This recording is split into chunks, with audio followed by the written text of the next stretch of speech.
What's up, treasure hunters?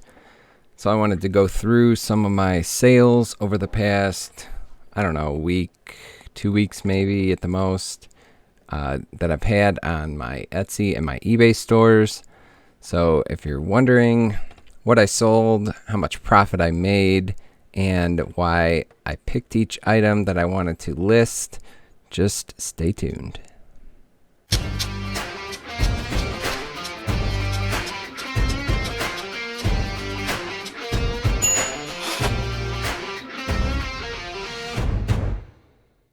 So over the past couple weeks, I actually had quite a wide variety of things that I sold through both my Etsy and my eBay stores.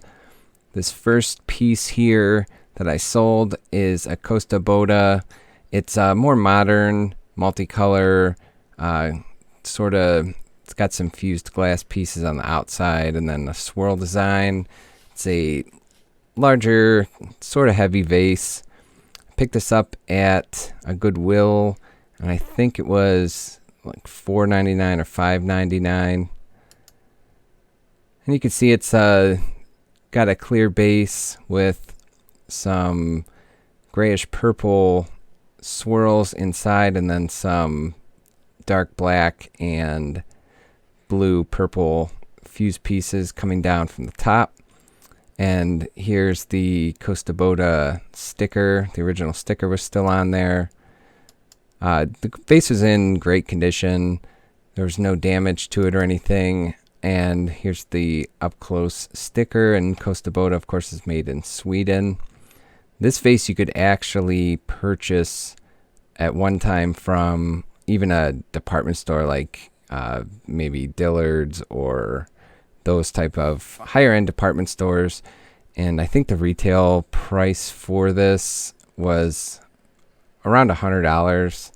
So I knew that, and here's the acid etched mark at the bottom.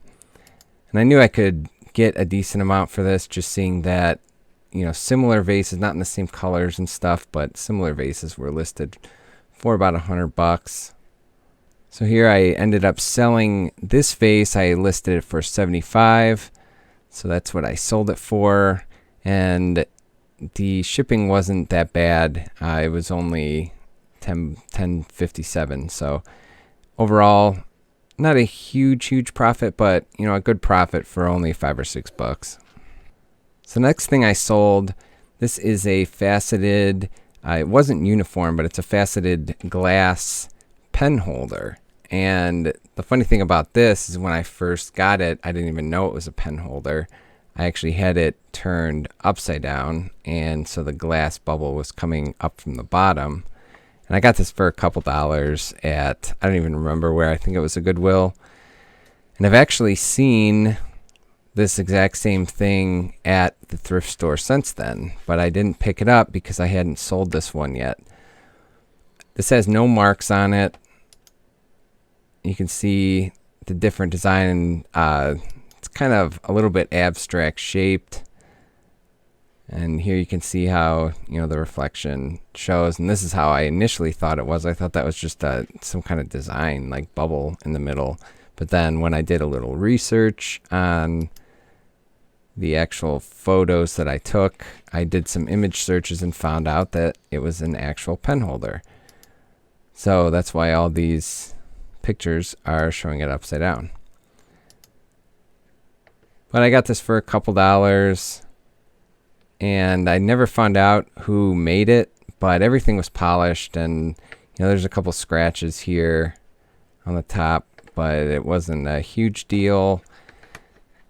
So I ended up selling this pen holder for $40, and you can see shipping was actually expensive for the size of this, but it was going all the way to Oregon. So I ended up selling this glass pen holder for $40, and you can see shipping was actually kind of expensive for the size of this item, but it was going all the way out to Oregon. And Oregon, California, Washington, those are about as expensive as it gets for me shipping out of Ohio.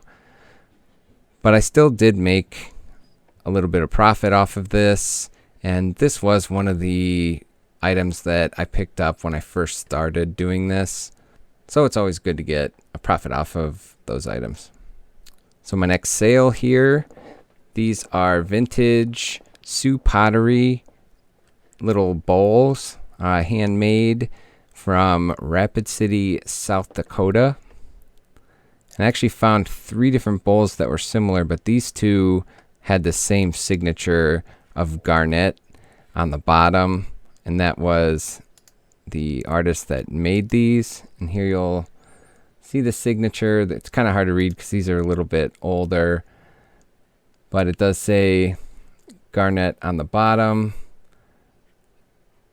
And then it also says, I have to remember, yeah, here it says garnet, and then it's marked SPRCSD,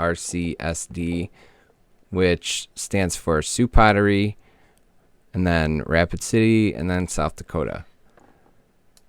So that's how I knew, and that did take me a little bit of research. I didn't know that off the top of my head, but just searching, Native American or Southwestern pottery signed garnet got me to figure out who made it, and then I noticed all the other pieces were also signed with these 6 letters, and then you put 2 and 2 together, and that's what those letters mean. So you can see, these are definitely have that Southwestern Native American feel, but they also have some nice bright color to them. These are pretty small. You can see they're only 2 inches high and 5 inches wide, but they'd be good shelf pieces, I guess. And they were in fairly good condition. I don't think either of these really had any damage to them or anything. They're not absolutely perfect or anything, but they didn't have any like giant cracks or whatever. And I decided to sell them as a pair just because they are smaller, and it's just, I can make more, like a bigger profit margin if I sell the 2 that are alike as a pair, because that way I'm only shipping to 1 spot instead of 2. So it saves me, maybe $8 in shipping if I were to sell them individually.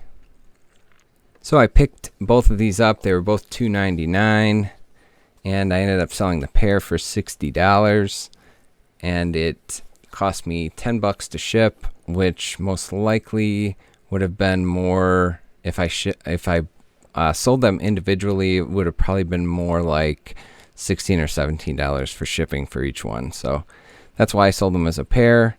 And the reason I picked them up, just because they were on the older side, probably mid-century, and they were signed. And some of their larger pieces made by Garnett from Rapid City, South Dakota, actually sold for, some of the larger pieces sold for over $100. And I figured by pairing them up, the $6 investment, I could make a decent profit margin. The next item I sold, I would classify as a folk art piece. It's a hand-carved cockatiel. This is the 4th one of these cockatiel birds that I've sold. The first 2 I sold as a pair, and then I ended up finding a whole lot of these actually at the same thrift store. They must have been made by someone local to here that made a whole bunch of them, because there was probably 10 or 12 of these that were there, but all of the first ones that I found actually had a base already made and were signed on the bottom. But then I found a whole lot that were just without the base or the little stem holder thing that the bird sits on. So I picked up 2 of them because all of them were priced at, I think, either $8 or $10 a piece. So the other time that I went, the second time, I picked up 2 more of those, and I also picked up an African gray parrot, which I think I had in one of my videos when I first started doing this. I ended up making a base for the other 2 and the African gray. I just went to Home Depot and got a piece of wood that was already had the beveled edges, and I just sanded it and stained it, and then got a dowel rod, and just drilled a hole and glued it in, so it actually had a stand that somewhat matched the overall. The other one I sold was lighter in color. This one was a little bit darker and does have the orange cockatiel dots that they have. But it was in really good condition. There was no damage to the actual bird, and all of this is hand carved, so it's really well done. And it was made of some good quality wood. It wasn't that really light, cheaper kind of pine or balsa wood or whatever that you can sometimes see at things from like Pier 1 or World Market. And the great thing about this sale that I'll show you in a second was the review that was left. The person that purchased this actually bought it for a certain reason. So here's what I'm talking about. They bought it because their bird, which must have been a cockatiel, passed away, and they were buying something in remembrance of their bird. So she notified me of that and just wanted to know if I made the bird, or, like just some of the past of, how the bird was made and everything else. And so I let her know, and she made the purchase, and I packaged it up, and she ended up giving me a 5-star review, which is always great. I picked this up again for $8, and then, the materials that went into making the stand, I think it was like $2 for the wood block. I already had the dowel rod. I already had the stain. So all in all, it was just a profitable sale, and it also made somebody, pretty happy that they had a nice piece to remember their bird by. So it's always a good feeling when you can help someone out and give them something that, they'll look at and remember their pet. So my next sale you might recognize from another previous video. This is a piece I actually got at auction, and it was an online estate sale auction. And I ended up bidding on this right when the auction opened. And I only bid, I don't know, maybe $10, a maximum bid. But that got me to a $3 opening bid, and no one ever bid on it after that, and I ended up winning it, completely forgetting that I even bid on it. So it was actually a surprise to me. I had to make a little bit of a drive to pick it up, but ended up being worth it in the end. All this is hand painted. You can definitely tell it's on the older side, just given the style of the painting and the overall look of this picture / vase. I really like the detail in the handle, the ridges that make up this person, and especially the spout too, where, let me see if I can get a better picture. Here it kind of, I'm not even sure, maybe a bird or something. When I saw this, it reminded me of Kemper, which it ended up, I'm not exactly sure how all of this connects, but this Alcide Chamille, however you pronounce it, was listed with Kemper, which is French faience, pottery, and they did a whole bunch of stuff. And here's the mark. You can see the CA. I did a little bit of research on this and found that that was the maker of this picture. It was in really good condition. A lot of times with this older, terracotta type pottery, you'll find cracks or, damage to it somewhere, but this is actually in really good condition beyond the crazing in the white that you can see. So I picked this piece up for, again, $3 at auction, and I ended up selling it for $150. I was running my Black Friday coupon here for 15% off, which I've been running for pretty much all of November, just because that's what the stores seem to be doing. Just due to COVID, people are kind of getting away from the, couple day sale that they usually do, just because foot traffic will most likely be down. So it ended up getting me a revenue of $127.50. So it's about $125 profit minus the $10 shipping. So my next sale here was just kind of an abstract brutalist type studio pottery piece done in the mid-century. And I picked this up. It was only like $2, which tends to happen with any kind of pottery that is abstract or brutalist because it looks like a student did it, but sometimes, that's just the way it's supposed to look depending on, how it's constructed. Or a good way to tell like a student piece from an actual artist piece is, one, the weight. A lot of times if it's a student piece or a hobbyist piece, it's going to be a lot heavier. The walls will be thicker, the base will be thicker, and then the base itself won't be flat and finished, and where the glazing meets the base, it won't be uniform. It'll just look, kind of unfinished or almost, or a little bit sloppy. But this one was all uniform and well done. And then it was signed here on the bottom. It was really hard to read at first, but it is signed Dick Miller, who is the artist.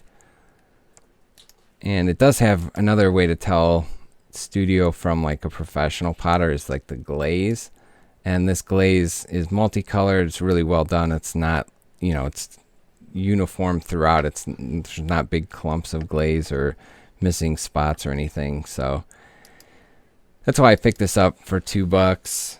I did, his name is fairly easy to read, but I wasn't able to research this in the store. When I got home, though, if you can't read a signature that is actually incised into the bottom, a good trick is to take baking soda and, just kind of rub it in so it's easier to read.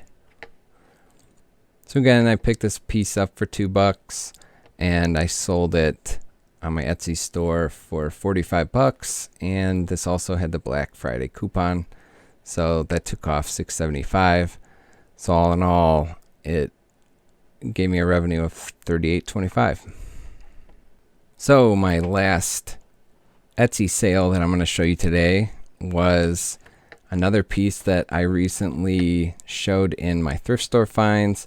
And I actually decided, and this is a pair of J.J. Audubon hand color lithographs that were done by J.T. Bowen. And I actually initially had these listed separate, but again, I realized it'd be a lot easier. A lot of times, people don't mind because these aren't huge pieces. They're only, 12 inches wide. So getting two of these fills up more wall space and just, goes together rather than just getting one. And it also saves me the shipping costs. So I decided to relist these as a pair. And I had them both listed before at $125, and I picked them up they were $4.99 each.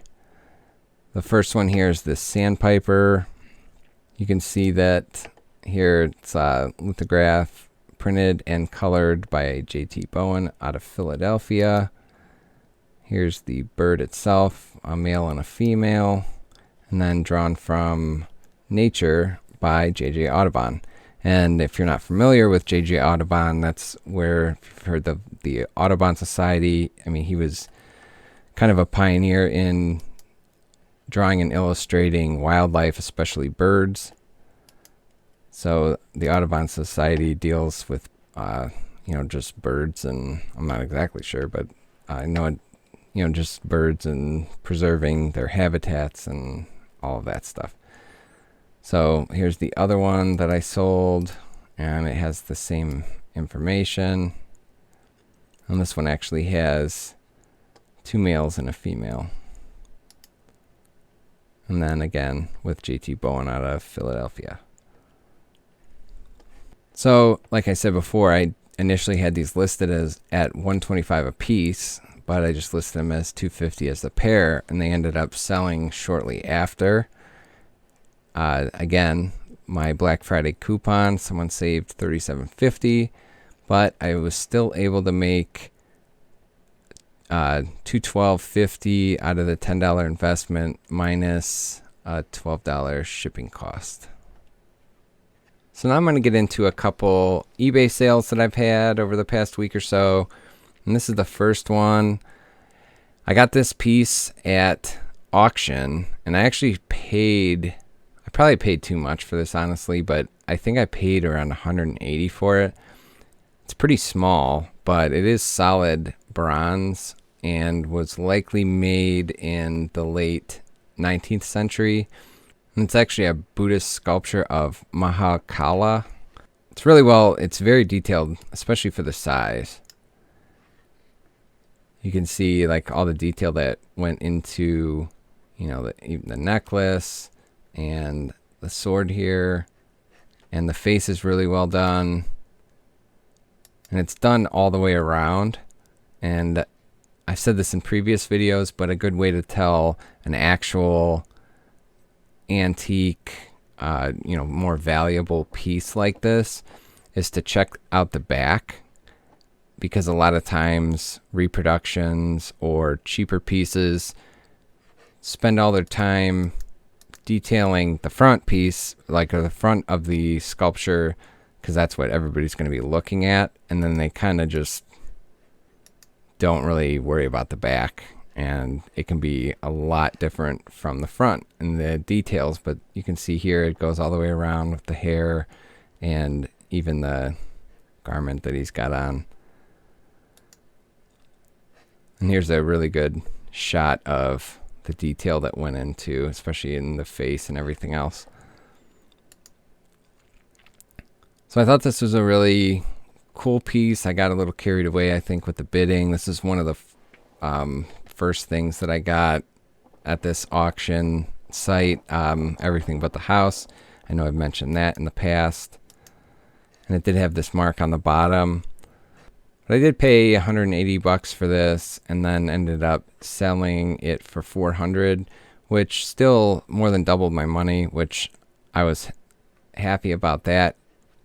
Obviously, this is really easy to ship, and I believe the person that purchased this lived in Europe somewhere, or maybe Great Britain, or I can't remember, but I know that this was an international sale, so that's pretty cool, and I'm sure whoever got it will enjoy it. My next sale here, I know, was also in a recent video, and this is just that reverse painted panel mirror with this scene here of Cleveland. And this is actually downtown Cleveland along Euclid Avenue in 1895. And this was called Millionaire's Row, where they had all these big mansions. And the funny thing about this is, nowadays there are some larger houses, but it's more outside of Cleveland. It's definitely not downtown. But back then, these houses were actually very close to downtown. And you could see the dirt road and, the horses and buggies and stuff, and just kind of a cool mirror. I wasn't exactly sure how old this piece was. I originally listed it as an antique just from looking at some comparable items, but then I realized I really wasn't sure if it was an antique or not. I knew it was vintage, but I wasn't sure exactly how old it was. I originally had this listed for, I think, like $250 or $225 or something, and somebody local offered me $100 for it, so I just took it. I picked this up at a Goodwill for $9.99, and just not knowing how old it was and where it came from and everything, I thought that was a fair price, and they really did appreciate that, because the person that bought it was a history buff, and they really liked this panel here. So the last item I'm going to show you that I sold here is this limited edition print / lithograph of George H.W. Bush, and this was numbered 411 out of 1,000. Gary Guffrey, I can't remember how to pronounce his name, probably butchered that, but he did that this drawing originally, and he did a lot of different. I know he did one of Reagan, he did one of John Wayne. He did a whole bunch of different portraits like this, and obviously he's very good at what he does, just how detailed everything is in this. And there you can see it was done in 91, and there is the limited edition number. I picked this up at a Goodwill, and I think it was $21.99 or $16.49 or something. But seeing that this is a limited edition one, I didn't find any of Bush like this. I did see some of the other, like Reagan and John Wayne, out there, but this one being numbered only out of 1,000, I could not find any comparable sales. So I ended up just posting this for $500, and I think I ended up accepting, I think, $275 for it, or $250, which was perfectly fine with me, just because, I mean, this is kind of a particular taste, I guess, in art, a portrait of a former president. I just, I'm going to take that profit all day. So still a really good investment. So that's all I got for you guys today. Thanks for watching. I really appreciate it. As always, if you have any questions, just leave a comment below. Also, let me know what you really liked, and let me know any great sales or finds that you've had recently. I'd love to hear about them. I'll be back soon with some more thrift store finds. In the meantime, keep an eye out for any other videos that I post. And be sure to follow me on Facebook and Instagram to see some more of my finds during the week. And I will see you guys all in the next video.